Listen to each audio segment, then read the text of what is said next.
श्री शिवाय नमस्तुभ्याम, हर हर महादेव, जय महाकाल। कैसे हैं आप सभी। देखिए आज का जो ये वीडियो है ना, आप सभी लोगों के लिए बहुत ही ज़्यादा खास और विशेष होने वाला है।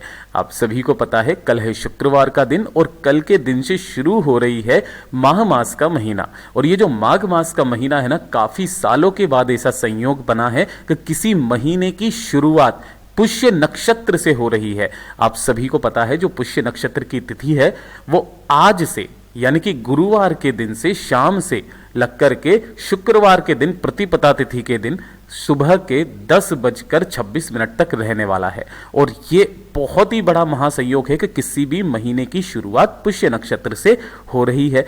मात्र आपको महादेव के 3 नाम वाला उपाय करना होगा।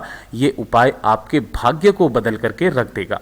अगर आपके घर में प्रॉपर्टी को लेकर के, अदालत को लेकर के कोई झगड़ा है, कोई लड़ाई झगड़े कलेश हो रहे हैं, भाई बहन के बीच में नहीं बन रहे हैं, किसी ने गलत केस लगा दिया है, प्रशासनिक कार्रवाई चल रही है, नौकरी नहीं लग रही है, बीमारियों ने घेरा हुआ है, तरक्की नहीं हो रही है, तो एक छोटा सा उपाय आपका पूरा भाग्य बदल करके रख देगा। पूज्य गुरु जी की कथा से सुन करके और समझ करके पूरे उपाय को बड़े ही विस्तार से बताऊंगा। परंतु उससे पहले आप सबसे एक छोटी सी प्रार्थना कि जो लोग पहली बार आए हैं चैनल को सब्सक्राइब जरूर कीजिएगा और वीडियो को लाइक करके देवादिदेव महादेव जी का कोई सा भी प्यारा नाम कमेंट बॉक्स में लिखना मत भूलिएगा। इस पूरे वीडियो के अंदर हम लोग 3 महा उपायों के बारे में बात करेंगे जो कि आपकी अलग अलग कामना पूर्ति के लिए सिद्ध होंगे। सबसे पहले बात करते हैं पहले वाले उपाय की। देखिए पहला वाला उपाय जो है वो आपको किन लोगों को करना है, सबसे पहले फायदा देखिएगा। अगर आपके घर में प्रॉपर्टी को लेकर के कोई लड़ाई झगड़ा या कलेश बहुत ज़्यादा हो रहा हो, या फिर भाई भाई के बीच में नहीं बन रही है, अदालत तक केस पहुंच चुका है, पति पत्नी के बीच में लड़ाई झगड़ा बहुत ज़्यादा हो रखा है, किसी से ने कोई प्रशासनिक कार्यवाही करके आपके ऊपर रखी हुई है, किसी ने कोई गलत केस लगा दिया है, किसी भी समस्या में अगर आप फंसे हुए हो ना, तो उस वाली समस्या को निजात पाने के लिए और उसमें जीत हासिल करने के लिए इस वाले उपाय को लिख करके रख लेना। कब करना है, कैसे करना है, सब कुछ बताऊंगा। ध्यान से सुनते चले जाना, समझने की कोशिश करना। आपको सबसे पहले इसके लिए चाहिए होगी मात्र एक बेलपत्र जो कहीं से भी खंडित टूटी फूटी ना हो। दूसरे नंबर पर आपको चाहिए होगी मात्र एक दूर्वा। ध्यान रखना जो दूर्वा लोगे आप वो देसी दूर्वा लेना, अंग्रेजी दूर्वा नहीं लेनी है। तीसरे नंबर पर आपको चाहिए होगा एक शमी का पत्ता, ठीक है, एक खंडित नहीं हो। चौथे नंबर पर आपको चाहिए होगा एक चावल का दाना, है ना, जो भी अक्षत होना चाहिए, पूर्ण होना चाहिए, पूर्ण अक्षत, ठीक है। और एक चाहिए होगा आपको कनेर का पीला फूल। ये 5 चीजें आपको लेनी है। एक दीपक गाय के घी का गोल बत्ती का तैयार करना है और एक लोटा शुद्ध जल अपने घर का, ठीक है ना। इन सभी चीजों को लेकर के आपको किसी भी दिन, जिस दिन भी आप कर रहे हो, जैसे कि कल का बहुत विशेष दिन है, प्रतिपदा तिथि भी है, शुक्रवार का दिन है और पुष्य नक्षत्र का भी योग बन रहा है, आपको ये वाला उपाय कल कर सको तो कल कर लेना, वरना किसी भी सोमवार, शिवरात्रि और प्रदोष के दिन आप इस उपाय को कर सकते हैं। कहाँ पर जाना है आपको, किसी भी बेलपत्र पेड़ के नीचे जाना है और बेलपत्र पेड़ के नीचे जाकर के उसके नीचे की जो भी मिट्टी है उसी मिट्टी का आपको शिवलिंग बना लेना है, ठीक है ना। पार्थिव शिवलिंग का निर्माण करना, गुरुदेव ने कहा है अगर आप जलाधारी बना सको तो ठीक है, नहीं बना सको तो आप एक शिवलिंग, जो ये लिंग होता है ना, केवल इसकी आकृति बना लें और इसकी आकृति बनाने के पश्चात धूप दीप दिखा करके आपको इसका पूजन करना है। पूजन करने के पश्चात आपको अपनी कामना कह करके महादेव के 3 नाम, ध्यान रखना, महादेव के 3 नाम। पहला जो नाम है वो है रंगेश्वर महादेव, रंगेश्वर महादेव। दूसरा जो नाम है वो है आपका कुंदकेश्वर महादेव, ठीक है, कुंदकेश्वर महादेव। और तीसरा जो नाम है वो है चंपेश्वर महादेव, ठीक है। आपको क्या करना है, अपने दाहिने हाथ में धूप दीप दिखाने के बाद, चंदन पूजन करने के बाद में जो आपने 5 सामान लिए हैं, है ना, कौन कौन से, मैं एक बार आपको फिर से बता देता हूं। एक बेलपत्र, एक दूर्वा, एक शमी का पत्ता, एक चावल का दाना और एक कनेर का फूल। इन्हें अपने दाहिने हाथ में आपको रखना है। महादेव के इन तीनों नामों का स्मरण करके इनके नाम से आपको अपना नाम और गोत्र बोल करके ये सारे के सारी सामग्री को शिवलिंग के ठीक ऊपर आपको समर्पित कर देनी है, ठीक है। महादेव जी से कामना करना कि महादेव मेरे ऊपर ये गलत केस लगा हुआ है, ये प्रशासनिक कार्रवाई चल रही है, अदालत में केस चल रहा है, लड़ाई झगड़ा बहुत ज़्यादा हो रखा है, प्रॉपर्टी का झगड़ा चल रहा है, मेरी बहुत सारी कहीं पर भी कोई भी समस्या अगर आ जाए, कोई फाइल अटकी पड़ी है ना, उसकी कामना करना। और कामना करने के पश्चात आपने जो यहाँ पर 5 चीज़ें चढ़ाई है, उन 5 चीज़ों को आपको यहाँ से उठा लेना है। ठीक है। उठा करके एक लोटा शुद्ध जल जो आप लेकर के आए हो, उसी लोटे शुद्ध जल से इस पार्थिव शिवलिंग का क्या कर देना है, आपको यहीं का यहीं विसर्जन कर देना है।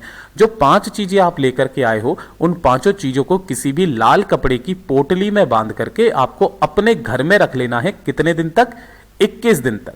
ठीक है। फिक्स 21 दिन तक आपको रखे रहने देना है और उसके पश्चात उस पोटली को ले जाकर के किसी भी बहते नदी, तालाब, सरोवर में आपको प्रवाहित कर देना है।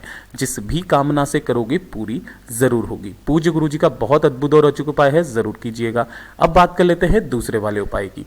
देखिए, दूसरा वाला उपाय किन लोगों को करना है, ये चीज ध्यान से सुनिएगा। अगर आपके शरीर में कोई बड़ा भारी रोग हो गया है, किसी भी शारीरिक रोग से आप परेशान हैं, चाहे तो हड्डियों का दर्द हो गया, घुटनों का दर्द हो गया, शरीर में खुजली हो गई, चकत्ते पड़ गए, किसी भी तरीके का अगर कोई शारीरिक रोग है ना, तो कल का दिन बहुत ही विशेष दिन होता है, शुक्रवार का दिन। उस दिन इस वाले उपाय को करना मत भूलिएगा। गुरुदेव ने कहा लगातार 7 दिन आप इस उपाय को करके देख लीजिएगा। 8वें दिन से आपकी उस बीमारी का खात्मा हो जाएगा। आपको डेली क्या करना है, लगातार 7 दिन तक आपको एक बेलपत्र लेना है मात्र, जो कहीं से भी खंडित टूटा फूटा ना हो। और दूसरे नंबर पर आपको लेना होगा 1 लोटा शुद्ध जल अपने घर का। ठीक है। 1 बेलपत्र और 1 लोटा शुद्ध जल अपने घर का लेकर के जाना। कहां पर? देवादिदेव महादेव जी के मंदिर शिवलिंग के पास में। किसी भी दिन किसी भी समय से आप स्टार्ट कर सकते हैं। उत्तर दिशा, नॉर्थ डायरेक्शन की तरफ मुंह करके खड़े हो जाना। ठीक है। अब जब भी आप बीमारी के लिए उपाय करते हैं ना, सबसे पहले आप क्या करेंगे, 1 लोटा शुद्ध जल देवादिदेव महादेव जी को पहले समर्पित नहीं करना है। यह चीज ध्यान में रखिएगा। यहां पर आपको पहले समर्पित नहीं करना होता है।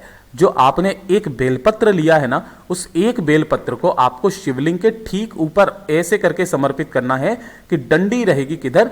जलाधारी के तरफ, और बीच वाली पत्ती का मुख रहेगा आपकी तरफ। जिस भी दिन आप पहली बार कर रहे हो ना, उस दिन आपको बेलपत्र इस तरीके से समर्पित करना है। और 1 लोटा शुद्ध जल देव आदिदेव महादेव जी की शिवलिंग पर, उसके बाद इसी बेलपत्र पर आपको समर्पित करना है। किन महादेव जी के नाम से? हाटकेश्वर महादेव के नाम से। हाटकेश्वर महादेव जी के नाम से समर्पित करना। समर्पित कर दिया, उसके पश्चात अपना नाम और गोत्र बोल करके महादेव जी से अपनी बीमारी की कामना करना। और औषधि के रूप में इसी बेलपत्र को उठा करके और आपको वहीं शिवलिंग को देखते हुए चबा चबा करके खा लेना है। ठीक है। ये तो आप करोगे पहले दिन। जब आप दूसरे दिन जाओगे ना, तो दूसरे दिन आपने जो बेलपत्र समर्पित की है, इसकी जो डंडी रहेगी वो आपको अलग दिशा में रखनी है। जैसे कि इस दिशा में आपने कर दी। फिर जब तीसरे दिन जाओगे, इसी तरीके से उपाय करना है, और तीसरे दिन इस बेलपत्र की डंडी किसी और दिशा में रखोगे। यानी कि लगातार 7 दिन आपको जाना है और अलग अलग दिशा में आपको बेलपत्र की डंडी का मुख अलग अलग दिशा में रखना है। 1 लोटा शुद्ध जल उसी बेलपत्र पर चढ़ाना है हाटकेश्वर महादेव के नाम से, और उस बेलपत्र को उठा करके चबा चबा करके शिवलिंग को देख करके खा लेना है। 7 दिन करके देख लीजिएगा महाराज, आपके शरीर की सारी बीमारियां खत्म हो जाएगी। पूज्य गुरु जी का इतना अद्भुत और अचूक उपाय है ये। अब बात कर लेते हैं तीसरे वाले उपाय की। देखिए, तीसरा वाला उपाय जो है ना, वो आजकल के नवयुवकों के लिए, आपके घर में भी कोई ना कोई ऐसा सदस्य होगा जो कि काफी समय से नौकरी के लिए परेशान है, नौकरी नहीं लग रही है ना, वो पढ़ाई कर करके थक चुका है, काफी सारे कंपटीशन एग्जाम दे लिए, सब कुछ दे लिया, लेकिन फिर भी नौकरी नहीं लग रही है। तो जब जब भी कोई विशेष तिथि पड़ जाए, जैसे कि प्रतिपदा तिथि आ जाए, एकादशी आ जाए, प्रदोष आ जाए, शिवरात्रि आ जाए, अष्टमी आ जाए, जब भी कभी कोई विशेष तिथि आ जाए, उस दिन आपको एक छोटा सा उपाय करना होगा। थोड़ा सा पीला चंदन और थोड़ा सा लाल चंदन आपको लेना है। ठीक है। उसी के साथ में आपको 5 बेलपत्री ले लेनी होगी जो कहीं से भी खंडित ना हो, और 1 लोटा शुद्ध जल अपने घर का ले लेना। ठीक है। इन तीनों चीजों को प्रदोष काल में लेकर के पहुंच जाना देवादिदेव महादेव जी के मंदिर शिवलिंग के पास में। ठीक है।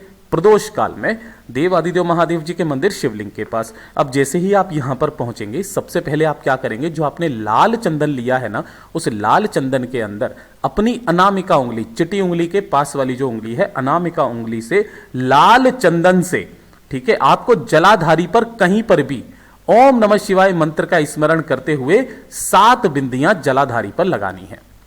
लगा दी, और उसके पश्चात आपको क्या करना है, उसके पश्चात पीले चंदन को उसी वाली उंगली पर आपको लगाना है, और उंगली पर लगाने के पश्चात उस पीले चंदन की 5 बिंदियां माता अशोक सुंदरी के ऊपर इस तरीके से आपको अपनी कामना कहते हुए लगा देनी है। यहां तक आप लगा देंगे। इतना करने के पश्चात आपको क्या करना है, जो आपने 5 बेलपत्रियां ली है, उन 5 बेलपत्रों को शिवलिंग के ठीक ऊपर ऐसे समर्पित करना है कि सभी की जो डंडी रहेगी ना, वो अलग अलग दिशाओं में रहेगी, है ना। सभी की डंडियां आपको अलग अलग दिशा में रखनी है, कुछ इस तरीके से रख दोगे। रख देने के पश्चात 1 लोटा शुद्ध जल देवादिदेव महादेव जी को इसी वाली पत्तियों के ऊपर आपको समर्पित करना है। ओम नमः शिवाय, श्री शिवाय नमस्तुभ्यम पंचाक्षरी मंत्र या षडाक्षरी मंत्र का स्मरण करते हुए 2 मिनट वहां पर बैठना, महादेव जी का स्मरण करना और कहना कि महादेव मेरा ये नाम है, ये गोत्र है, नौकरी नहीं लग रही है, काफ़ी समय से परेशान हूँ, प्लीज़ मेरी नौकरी लगवा दीजिए। ज़्यादा से ज़्यादा 3 महीना मेरा बाबा आपकी नौकरी का योग कहीं ना कहीं लगा ही देगा। पूज्य गुरु जी के ये सभी उपाय बहुत ही ज़्यादा खास और विशेष से ज़रूर कीजिएगा।